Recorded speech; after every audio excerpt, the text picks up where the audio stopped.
हा चालतंय काय हरी घे कुठं काही तुला जे भेटेल ते घे. रामकृष्ण हरी. आमची ही आता गौरीताई पुन्हा एकदा आपल्या वारकऱ्याच्या सेवेला आलेली आहे.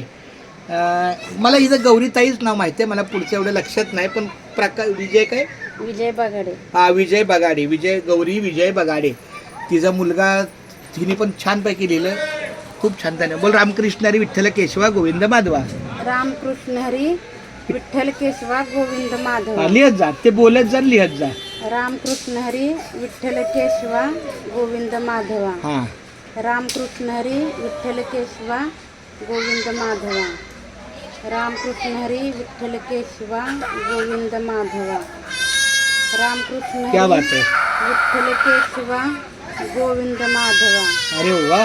रामकृष्ण हरी विठ्ठल केशवा गोविंद माधवा.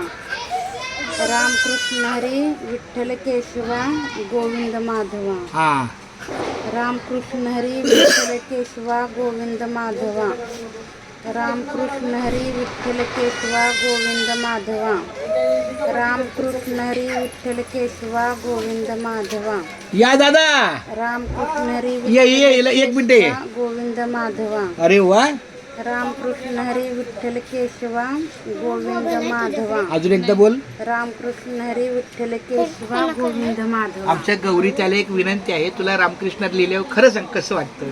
मन प्रसन्न होतं लिहिल्यावरती, म्हणून तरी तुम्ही सारखं नाही येतंय. खूप माझी अशी विनंती आहे, तुझ्या मागं पुष्कळ मुलांचा व्याप आहे, कामाचा घरचा सगळा प्रपंच आहे, पण तरी सुद्धा एक जरी पान लिहिलं तरी तुझ्या कामाला अधिक भगवंताचं एक शोभा येईल आणि तुझं काम अधिक सोपं होईल. कारण हे नाही ना, नामस्मरण केल्यानं आपला मेंदू एकदम शांत आणि स्थिर राहतो. कोणाचं एक नाही दोन नाही, आपण आपल्या कामात आनंदी असतो.